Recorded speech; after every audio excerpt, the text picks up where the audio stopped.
জয় শ্রীকৃষ্ণ। বন্ধুরা, প্রথমেই বলুন তো, আপনার মনেও কি এই প্রশ্নটা প্রায়ই আসে যে আমাদের জীবনে যা কিছু ঘটছে, এই যে এত সুখ এত দুঃখ আমরা পাচ্ছি, তা কি সবই আগে থেকে ঠিক করা? আমরা কি সত্যিই আমাদের ভাগ্যকে বদলাতে পারি, নাকি আমরা শুধু নিয়তির হাতে বাঁধা এক একটা পুতুল? এই প্রশ্নটা, এই যে মনের ভেতরের দ্বন্দ্বটা, এটা কিন্তু যুগ যুগ ধরে আমাদের সবার। আর এর সবচেয়ে সুন্দর, সবচেয়ে গভীর উত্তরটি লুকিয়ে আছে আমাদের সনাতন শাস্ত্রে, বিশেষ করে গরুর পুরাণে। সেই দিব্য জ্ঞান যা স্বয়ং ভগবান শ্রীকৃষ্ণ জগতের মঙ্গলের জন্য দেবর্ষি নারদকে শুনিয়েছিলেন। নমস্কার, সনাতন বাণী পরিবারের আমার সকল প্রিয় বন্ধুদের জানাই রাধে রাধে। আপনাদের সবাইকে আমাদের এই সনাতনী পরিবারে আমি স্বাগত জানাই। আর হ্যাঁ, আমি প্রথমেই আপনাদের মন থেকে ধন্যবাদ জানাতে চাই। আমাদের আগের ভিডিও জীবনের সত্য গোপন গীতা জ্ঞানে আপনারা যে অসীম ভালোবাসা দিয়েছেন, সত্যি তার জন্য আমি কৃতজ্ঞ। ভিডিওটি আই বটনে দেওয়া আছে, যারা এখনো দেখেননি তারা অবশ্যই একবার দেখে নেবেন। চলুন আজ আমরা সবাই মিলে সেই আধ্যাত্মিক রহস্যের গভীরে প্রবেশ করি এবং জানার চেষ্টা করি এই ভাগ্য আর কর্মের আসল খেলাটা কি। আসলে এই যে প্রশ্নটা, এটা কিন্তু শুধু আমাদের নয়। এই একই প্রশ্ন একবার দেবর্ষি নারদের মনেও এসেছিল। তিনি বীণা বাজাতে বাজাতে নারায়ণ নারায়ণ ধ্বনি তুলে বৈকুণ্ঠে প্রভুর কাছে গেলেন। তিনি প্রভুর চরণে প্রণাম করে একেবারে করজোরে জিজ্ঞাসা করলেন, হে প্রভু, হে জনার্দন, আমার মনে এক গভীর সংশয় জেগেছে। আমি এর উত্তর আপনার শ্রীমুখ থেকে শুনতে চাই। নারদ বললেন, প্রভু, আমি পৃথিবীতে ঘুরে দেখি কেউ জন্ম নিচ্ছে রাজপ্রাসাদে, আর কেউ পথের ভিখারি হয়ে। কেউ অল্প পরিশ্রমে সব পেয়ে যাচ্ছে, আর কেউ সারা জীবন হাড় ভাঙা খাটুনি খেটেও দুবেলা ঠিকমতো খেতে পাচ্ছে না। হে কৃষ্ণ, আমাকে দয়া করে বলুন, মানুষের ভাগ্য কি তার জন্মের আগেই সম্পূর্ণ লেখা হয়ে যায়? যদি তাই হয়, তবে এই জন্মের কর্ম, ভক্তি বা পরিশ্রমের কি কোনো মূল্যই নেই? দেবর্ষির এই প্রশ্ন শুনে ভগবান শ্রীকৃষ্ণ মিষ্টি করে হাসলেন। সেই হাসিতে যেন অনন্ত কোটি ব্রহ্মাণ্ডের রহস্য লুকিয়েছিল। তিনি বললেন, হে দেবর্ষি, তুমি আজ যে প্রশ্নটি করেছ, তা শুধু তোমার একার নয়, এটা সমস্ত মানব জাতির প্রশ্ন। এই উত্তরটি সবার জানা প্রয়োজন। এর উত্তরটি বুঝতে হলে আমি তোমাকে এক ধার্মিক রাজার গল্প শোনাচ্ছি। এই গল্পটি মন দিয়ে শোনো। এরপর শ্রীকৃষ্ণ যে গল্পটি শোনালেন, প্রাচীনকালে মগধপুরী নামে এক রাজ্যে বীরধর নামে এক পুণ্যবান রাজা ছিলেন। তিনি ধার্মিক, প্রজাপালক, পরম ঈশ্বর ভক্ত। তার রাজ্যে প্রজারা খুব সুখে ছিল। কিন্তু বুঝলেন, সেই রাজার হৃদয়ে ছিল এক গভীর দুঃখ। তিনি ছিলেন নিঃসন্তান। সন্তানের আশায় রাজা বীরধর বহু বছর ধরে কঠোর তপস্যা করলেন, যজ্ঞ করলেন, ব্রত পালন করলেন।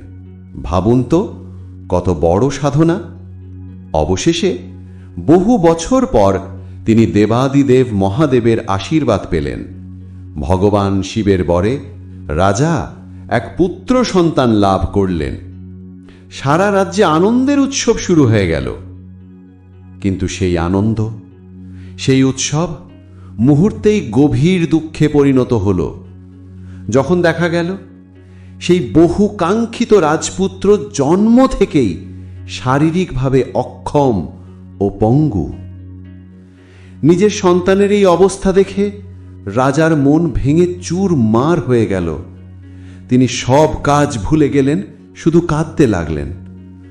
অবশেষে কোনো পথ না পেয়ে তিনি ছুটে এলেন স্বয়ং ভগবান শ্রীকৃষ্ণের চরণে। রাজা প্রভুর পায়ে আছড়ে পড়ে কাঁদতে কাঁদতে বললেন, হে প্রভু, এ কেমন বিচার আপনার? আমি সারা জীবন ধর্ম পালন করেছি, এত পুণ্য করেছি, স্বয়ং মহাদেবের আশীর্বাদ পেয়েছি, তবুও আমার ভাগ্যে এমন সন্তান। আমার পুণ্যের কি কোনো ফল নেই প্রভু? রাজার এই আর্তনাদ শুনে ভগবান তাকে শান্ত করলেন। তিনি রাজাকে বললেন, হে রাজা, তুমি যা দেখছ তা তোমার এই জন্মের কর্মফল নয়, একে বলে প্রারব্ধ কর্ম। অর্থাৎ তোমার পূর্বজন্মের এমন কিছু সঞ্চিত কর্ম ছিল যার ফল তোমাকে এই জন্মে ভোগ করতেই হবে। সেই অশুভ কর্মফলই তোমার সন্তানের রূপে আজ তোমার সামনে এসেছে। ভাগ্য যা লিখে দিয়েছে তা হলো তোমার জীবনের এই শুরুর বিন্দু। রাজা আরও হতাশ হয়ে বললেন, প্রভু, তার মানে কি আমার সব শেষ? আমার পুত্রের কি কোনো ভবিষ্যৎ নেই? আমার এই জন্মের কর্মের কি কোনোই মূল্য নেই? ভগবান তখন রাজাকে সেই অনন্ত সত্যটি বোঝালেন। তিনি বললেন, রাজা, এখানেই তো মূল রহস্যটা লুকিয়ে আছে। পূর্বজন্মের কর্ম তোমার ভাগ্য বা প্রারব্ধ তৈরি করে, এটা পরম সত্য। কিন্তু আমি তোমাকে এই জন্মে পুরস্কার বা কর্ম করার স্বাধীনতা দিয়েছি। ভগবান আরও বললেন, তোমার এই জন্মের কর্ম হল সেই দৈব শক্তি যা তোমার সেই প্রারব্ধ বা ভাগ্যকে সম্পূর্ণ বদলে দেওয়ার ক্ষমতা রাখে। ভগবান বোঝালেন, ভাগ্য যদি হয় একটি বাঁধা নৌকা, তবে তোমার কর্ম হল সেই নৌকার পাল, আর তোমার ভক্তি ও বিশ্বাস হল সেই পালের বাতাস। সঠিক কর্ম, ধৈর্য আর ভক্তির বাতাস দিয়ে তুমি সেই ভাগ্য নৌকাকেও তার নির্দিষ্ট গন্তব্যের বাইরে নিয়ে যেতে পারো। প্রভু বললেন, তোমার এই পুত্র যদি ধৈর্য, সাহস আর আত্মবিশ্বাস নিয়ে সৎকর্ম করে, তবে সে তার শারীরিক দুর্বলতাকে পার করে নিজের ভাগ্যকে জয় করতে পারবে। তোমার কাজ হলো তাকে সেই আত্মবিশ্বাস দেওয়া, তাকে ধর্ম, সত্য এবং সেবার পথে চালিত করা। তাহলে বন্ধুরা, সনাতন বাণীর মাধ্যমে আমরা ঠিক কী শিখলাম? আজ আমরা যে পরিবারে জন্মেছি, যে সুখ বা দুঃখ পাচ্ছি, তা হয়তো আমাদের প্রারব্ধ কর্ম বা পুনর্জন্মের ফল। কিন্তু সেই পরিস্থিতিতে দাঁড়িয়ে আমরা কি করব? হতাশ হয়ে ভাগ্যকে দোষ দেব, নাকি শ্রীকৃষ্ণের উপর বিশ্বাস রেখে লড়াই করব? আমাদের এই বর্তমান কর্মই আমাদের ভবিষ্যৎ ভাগ্যকে নতুন করে লিখবে। গরুড় পুরাণে স্পষ্টভাবে বলা আছে, ভক্তি হলো এমন এক আগুন যা পূর্বজন্মের জমানো পাপকেও পুড়িয়ে ফেলার ক্ষমতা রাখে। তাই দেখুন, আপনার পরিস্থিতি আজ যতই কঠিন হোক না কেন, ভগবান শ্রীকৃষ্ণের ওপর বিশ্বাস রেখে নিজের সৎকর্ম থেকে এক মুহূর্তের জন্য সরে আসবেন না। কারণ আপনার আজকের প্রতিটি সৎকর্ম, প্রতিটি সেবা, প্রতিটি ভক্তি আপনার আগামীকালের এক সুন্দর ভাগ্য তৈরি করছে। আজকের এই আলোচনা, এই সনাতনী বাণী যদি সত্যি আপনার হৃদয় স্পর্শ করে থাকে এবং যদি আপনার মনের কোনো সংশয় দূর করতে একটুও সাহায্য করে থাকে, তবে আমি অনুরোধ করব, এই অমৃতরূপী জ্ঞান নিজের কাছে রাখবেন না। ভিডিওটি আপনার প্রিয়জনদের সাথে শেয়ার করুন। আপনার একটা শেয়ার হয়তো অন্য কোনো হতাশ মানুষের মনে আশার আলো জ্বালাতে পারে। আর হ্যাঁ, কমেন্টে জয় শ্রীকৃষ্ণ বা রাধে রাধে লিখে আপনার ভক্তি অবশ্যই জানাবেন।